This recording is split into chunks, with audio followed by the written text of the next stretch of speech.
So 7 months ago, I left my six figures, 9 to 5 executive job with the government of Canada to pursue my goal and dream of becoming my own boss and coach consultant to the masses. Do I regret it? Stay tuned to find out.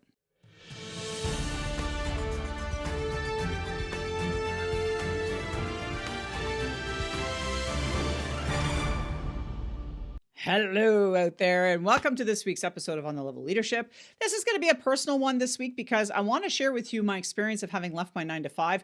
We are in the great resignation right now. Everybody and his uncle seems to be talking about leaving their 9 to 5 job to pursue their dream job, dream career, dream consulting, dream coaching business. And I'm a part of that great resignation. I decided that I had had enough with the burnout and the non-ending hours of work that was causing my physical demise. Frankly, I was getting sick from it, physically ill from it, as well as mentally ill from it. So I decided it was time for me to go and do what I really want to do. And the reality is I've been thinking about doing this for several years now. This is not new to me to want to be a coach or to go into business for myself. And I spent probably the better part of the last 4 to 5 years before my retirement drinking wine out in the backyard with my husband and talking about how I needed to escape the work and the place that I was in. Because even prior to COVID, working in senior leadership roles and eventually becoming an executive in the government of Canada, I mean, it's great. For some folks really love it. I struggled with it because for me, I value things like time, and I value my family, and I value vacations, and I value travel, and I value peace of mind and my evenings to myself. And I wasn't getting that anymore. So I decided I would leave. You may be asking, well, was this like a knee-jerk thing? Did you just like up and quit? No, I actually took a lot of time to consider this.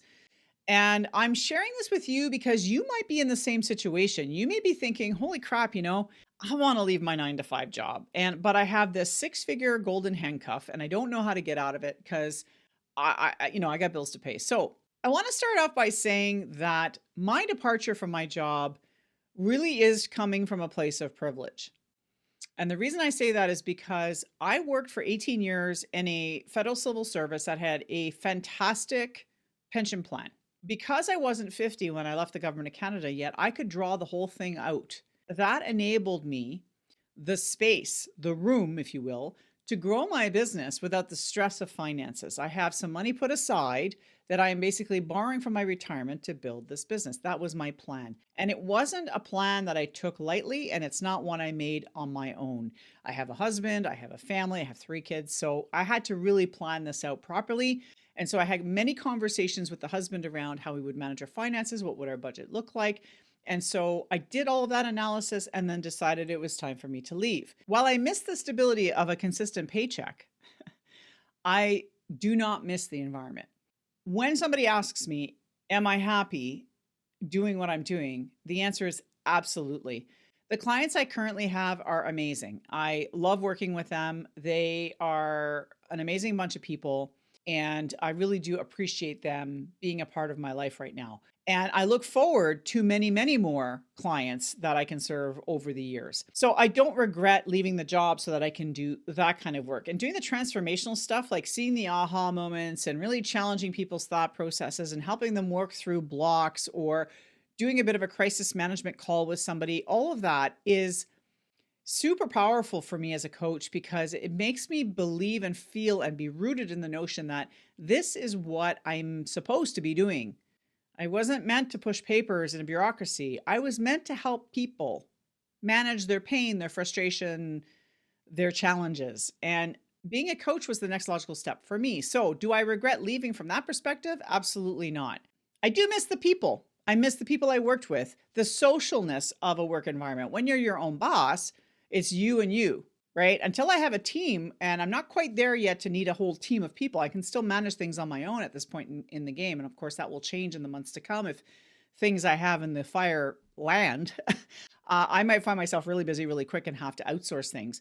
But right now, I'm able to manage it. The thing is that I do miss that social connection. But what I'm doing in lieu of that is I'm connecting with people that I otherwise didn't have time to talk to before.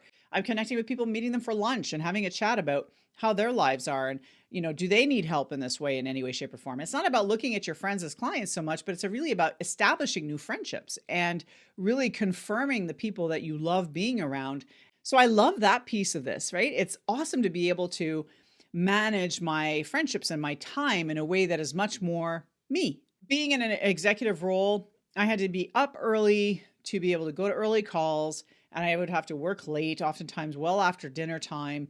And there was no balance there, no time for me and my family.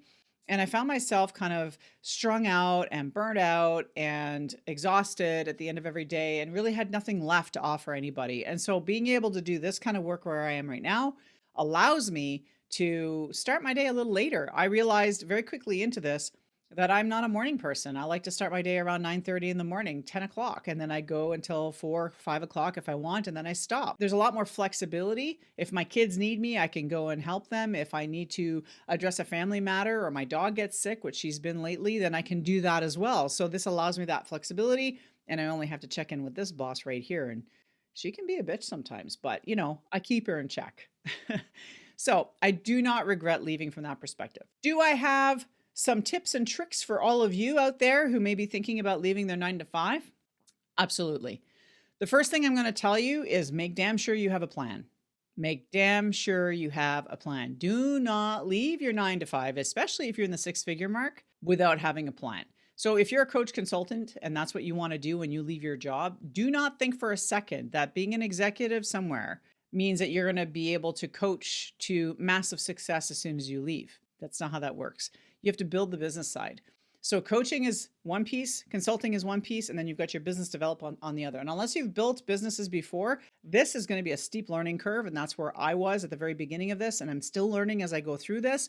And the coaching side will be easy for you because you've been doing it with your employees forever. And maybe you've received some training on how to coach properly. And that's going to be easy for you. But this part here, the business development side, not so simple. So you want to make sure that you have enough cash in the bank, a cash flow identified, either working with a third-party consulting firm so that you can actually land a couple of contracts while you're building your own practice and learning the ropes. You're making money, so there's no desperation, there's no frustration, you're not panicking about money.